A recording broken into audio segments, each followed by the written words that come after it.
Howdy, folks, and welcome. I'm the Creepy Kentuckian. I'm Uncle Bill.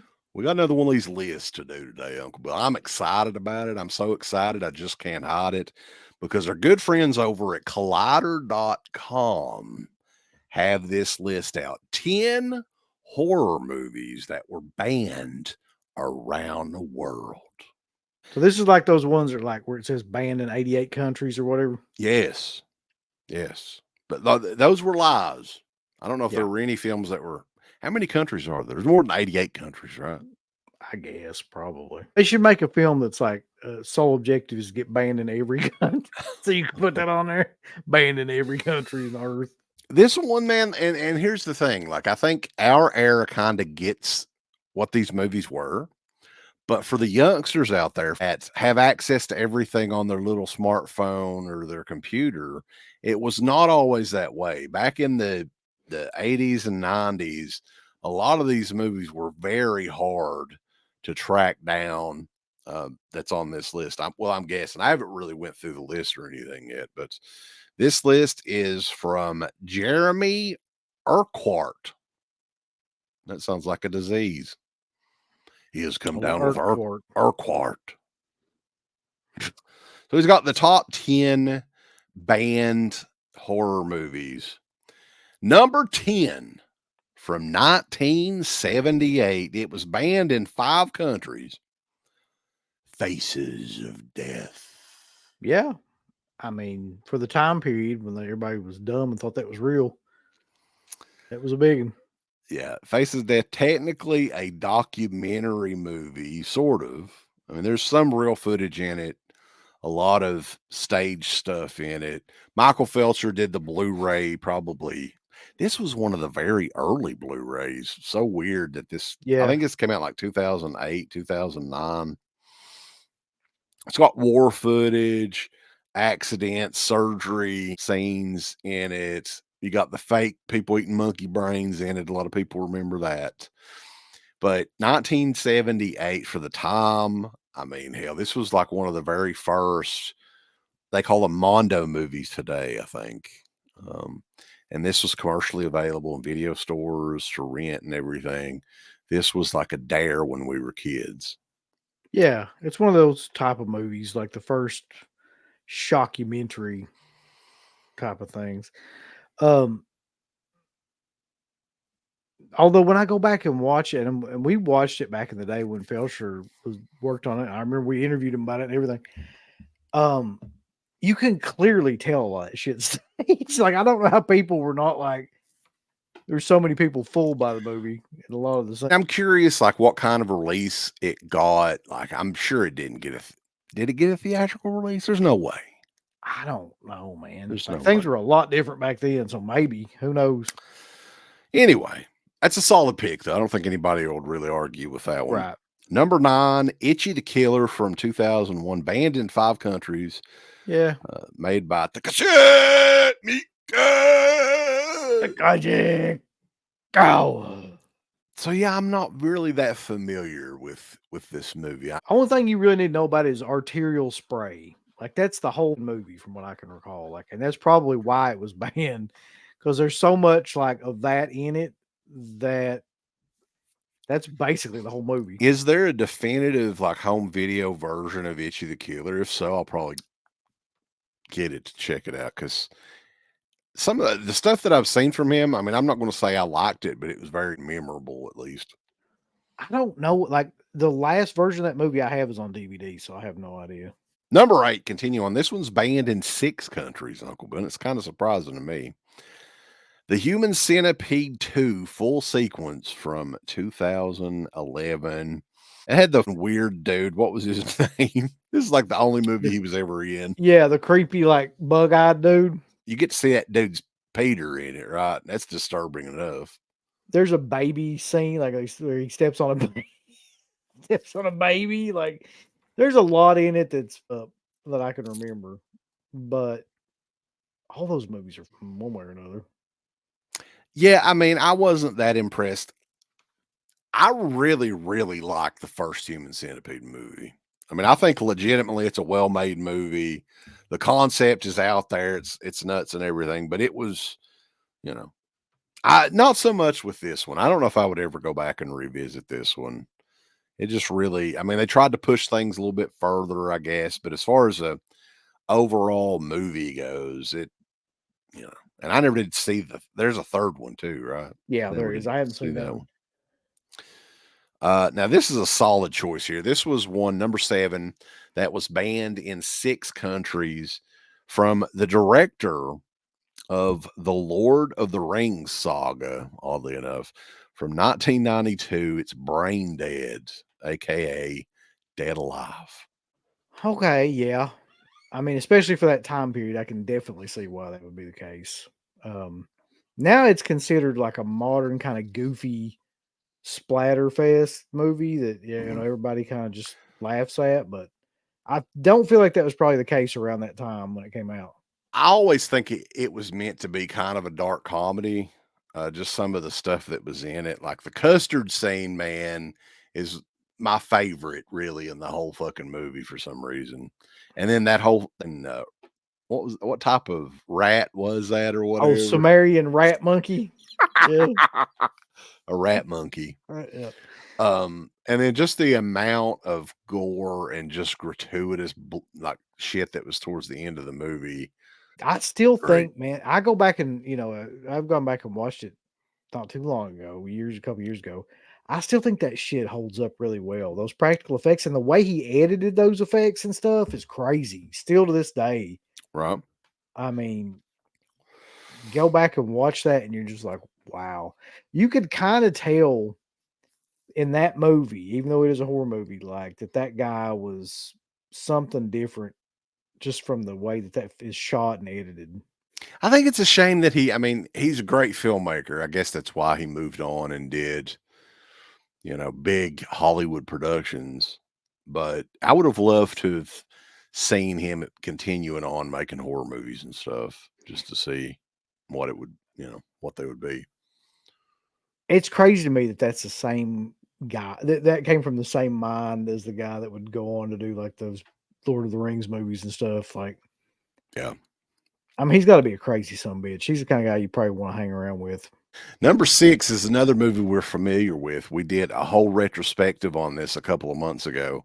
Banned in 6 countries from 1971, The Devils. Yeah, that movie is not that extreme, other than the religious aspect of it, which I think is why it's banned. If you're a Catholic, it's going to offend you, this movie for sure. If you're heathens like me and Uncle Bill, like that sort of thing's not going to bother you very much. There is some I mean, there's some violence and sexual stuff in the movie as well. Like Yeah, there's a scene where is it a nun that's raping Jesus in it or something like yeah, that? that's the big scene that probably got. And depending on what version of that you took out or that you've watched, they took that scene out too. Like, still to this day, Yeah. that's not in like a lot of the versions of the movie. I think you can download, and that's where we got it. Uh, the full uncut, and if it ever comes out, which rumor has it is Warner Brothers is never going to allow this to come out. They're not going to allow anybody to license it. I don't know why, really. I mean, it's offensive and shit, but it's far from the most offensive movie that I've ever seen. I They just can't. I can't, especially in this day and time, can't see any company touching that movie, man. With the way things are. well the weird thing is that new Space Jam movie that came out with LeBron James and stuff, one of the nuns in The Devils is edited in a scene of that movie. I know. So I are they heard just that. doing that to piss people off or what? Like, I'm like, yeah. So yeah, The Devils is a very well-made movie. It's crazy. I could only imagine what a remastered 4K of that movie would look like. It would be beautiful, I'm Yeah, pretty sure. it's shot amazingly. Don't get me wrong. Like, I just can't imagine any studio being like, "Yeah, let's pick that up." This next one's funny because we've got a history with this movie too. One of our more successful tragedies in Tinseltown videos was on this movie. Banned in 9 countries. Number 5 on the list, Salo, or the 120 Days of Sodom from 1975, boss. Talk about offensive. Yeah, I mean that's yeah. I think that movie lives up to. I mean, it's not. It to me, that's one of those movies. There's not really much about the gore and stuff in it, as it is about the content of the movie and some of the scenes and stuff. Like it's just They're eating a nasty. lot of chocolate pudding in Yeah, Salo. and Well, the director, Pier Paolo Pasolini, was murdered shortly before this movie came out as well. A lot of people were curious if it was because of this movie, some of the scenes in this movie and everything. Yeah, this movie, it's a tough movie to watch, man. I'm not going to lie. If anybody ever requests us to do a commentary or something like that on it, I'm definitely going to have me a cruise chew beforehand to settle me down, because this is not a fun movie to watch at all. no, it's so notorious that Garrett won't even go around it for under $100. Bulls, he won't even touch it. Number 4, banned in 12 countries from 2010, a Serbian film, and I think this is one that we have never seen. I actually own a copy of it, but I've never watched it. I've been too scared. I'll never watch that movie for any reason. Isn't it something involving something sexual with a fetus that goes on in it? That's that's the scene that everybody always references. Okay. Well, we can't talk to you much about Serbian film. Maybe we'll have to get a big donation bucket for Uncle Bill to watch that movie. You donate $1 million, I ain't watching that movie. Oh, $1 million. It's like I was like we're really ever gonna get anybody to donate $1 million. We're lucky we get somebody to donate $15. So here's the thing: there are certain movies where I know what's in them, and I know that if I watch them, that will always be in my mind. And like, if you really think about it, like, how much is that really worth to you to have that just like circling around in there somewhere? You know, like where it'll just pop up like random, times when you don't want it to. I think it's just one of those deals where it's probably more goofy than anything. Like, I think I had heard it is pretty like unrealistic. So at least there's that. But yeah, I've never seen it. I'm not really itching to see it either. But anyway, continuing on. Number 3, this one was banned in 13 countries. Another one we've talked about not too long ago. We did a commentary for it, from 1980, Cannibal Holocaust. And I think that has a lot to do with just how well that was made. The fact that it's made so well that you go to court Yeah. over, it being real says everything about that movie. But nowadays, again, it's another movie that's kind of looked at and it's like, people don't really think it's that bad or whatever. But I remember when we watched it the first time, I was like, holy shit, they're really taking themselves seriously. Yeah, it's a very well made movie though. Ruggero Deodato is a very talented guy. I think he kind of got stuck in the genre, but at this point in time, like there's some bad shit in it. There's some shit in it that he shouldn't have filmed. Undoubtedly, this movie right here is a masterpiece, in my opinion. Some of the stuff that's in this to this day, you're talking 44 years after it was made, holds up. A lot of the performances in this are kind of believable as well. But I can totally understand how this would be, banned in multiple countries, which it was for a long time.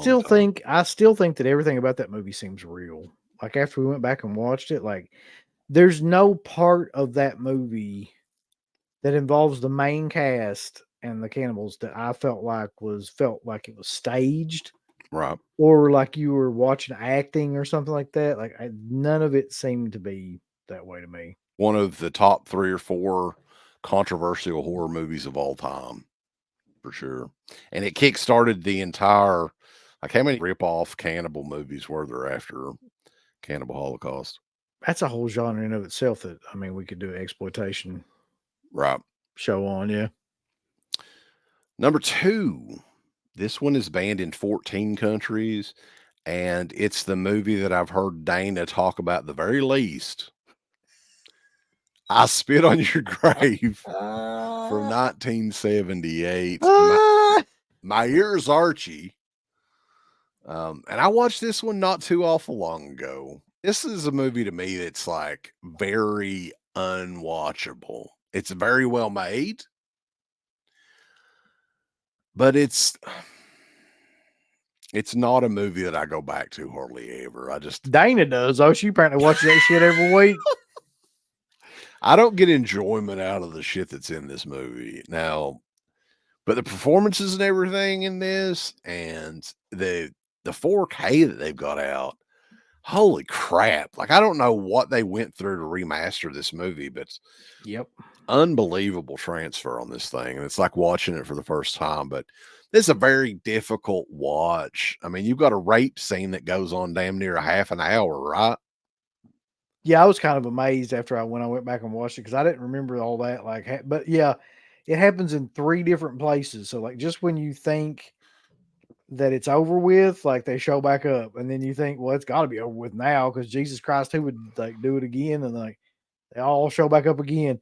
But I'm telling you, man, there's something about that movie and the way that it was filmed, with the exception of the ending, which is real cheap and kind of tacked on. But all the rest of it, there's something about it that is unreproducible. I don't know what it is exactly. Maybe it's the time. Maybe it's the way the performances were done, because most of those people were just completely unknown, and like maybe it's the way it was done, but how cheap it was done that it seems real, but it just Interesting thing about this too, like one of the more legendary aspects of I Spit on Your Grave is that artwork of oh yeah. the woman in the woods, and that Demi Moore, that was her young ass on that cover. A lot of people may not realize that, but that poster didn't exist for like the first what, I think it was when Wizard got it. It So the was first, because Charlie Band is the one that knew about Demi Moore, and like because she was in that Parasite movie that came out around that time. So we're talking about 82 or 3 probably. I think the name may have come around that time too. They may have changed the name because it was known as some Day of the Woman. Yeah, Yeah. Day of the Woman was what it was originally known as. So this is one of those rare exceptions where, you know, the movie was kind of reinvented in the 80s, and that's how it was finally discovered, I think. So it's Yeah, I kind of think most interesting. people found that on home video. And just because that poster, I mean, that poster was notorious. There are certain of those video posters and certain film posters like that that are like forever like etched in your brain, and that's definitely one of them. We're all the way to the top of the list. Number 1, Uncle Bill, and this is kind of surprising because you wouldn't think, you know, this has been banned in 14 countries as well. And it's an all-time classic from 1974. Yeah. Toby Hooper's Texas Chainsaw Massacre. Definitely one of the more ripped off movies of all time in any genre is the Texas Chainsaw Massacre. But why do you think this was banned? I mean, this is one of those movies where it's eluded. Like you don't really see much in the movie, but it makes you think that you saw more, right? This movie, yeah, like I think it was just so intense for that time and like so real that uh essentially it was too good of a film. Like it was just it just did what it was supposed to do too well, I think. Hmm. So well that it like really got under people's skin. That's the only reason I can think of. Because like you're saying, there's no gratuitous violence in it, like shown on the screen, but it's like it seems so real, like, and it seems so unsettling that it just freaked everybody the fuck And out. it's shot like a documentary as well. But yeah, it was banned in Ireland, New Zealand, Australia, and Sweden. There were some of the countries included.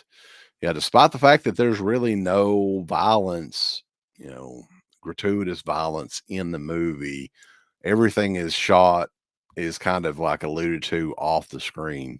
I'm not really that surprised by it just because the name itself is pretty amazing and kind of, gratuitous. It's called the Texas Chainsaw Massacre, right? So imagine that thing coming out in 1974, you know, in the movie. You can see it in the head, the marquee of the movie theater. Yeah, and I don't think that there's ever been another horror film name that is better than that either. It sums up everything about the movie and like, but it's still like it's a badass name too. It's like Yeah. And that wasn't even the original name. I think the original name was Leatherface or something like that, right? It was I'm something sure else. it was like yeah, it was something else. I can't remember what it was. You may be right. I think it was Leatherface. But anyway, that is the list. I got to give it up. I got to give a little golf clap to Collider. It's a pretty damn good list. I think that That's a fair list. Yeah, I mean, yeah, there's nothing too surprising on that list in a bad way. yeah, it makes a lot of sense. Although I will say that like we've seen a lot of films here lately in the last couple of years that have been much more insane in one way or another than a lot of those films. You think the Vomit Gore trilogy is banned in any countries? That shit's so underground that it's almost above ground. Like it's so buried somewhere that Come on, puke on it. it's like that is a whole other like the icebergs that they do where they're like, up here is, whatever Evil Dead, and then you go down and it's like it gets gorier and gorier. Like that shit is at the bottom of the iceberg, but buried with the Titanic. I Yeah. don't even know. So, yeah, let us know what you think of the list. What was some more banned horror movies? I know our buddy Dirk over at the Subjective Perspective Collective is big into the video nasty lists over in the Yeah. UK, which I mean, there's a ton of those. So, but yeah, let us know what ones did they leave out on this list. Would you have liked to have seen? And we appreciate everybody checking the video out. And be sure to check us out. We're over at .com. Give us the thumbs up. Up your butt. Like, subscribe. And if you subscribe, here's something else you can do. Once you subscribe, you can click the bell notification, right? And it'll notify you anytime that Dead Pit puts up new shit. Or don't. I really don't give a fuck. I want you to. Let's keep our community growing here on YouTube. I don't like it. I don't want you to do nothing. Listen, they need to do that now. No, don't you dare touch it. Thumbs up. Subscribe. And click that bell. There's all kinds of wonderful shirts over at shop.deadpit.com. Simply the best horror shirts. On TeePublic, there are others, but they all suck. You can get some Dead Pit Radio shirts. You can get Last South on the Left. The Hills Have Eyes. Texas Chainsaw. Oh, wait, you can't say Texas Chainsaw. All kinds of shirts, folks. You're gonna love them. Shop.deadpit.com. Thank you to all of our supporters on Patreon. Dead Pit on Patreon.com is the only place to check out a complete archive of the old Dead Pit radio shows all the way back from 2005 on, in addition to the midweek shows, fan commentaries, exclusive podcasts, and much more. Dead Pit on Patreon.com if you're interested. Tiers start at only $1. We ain't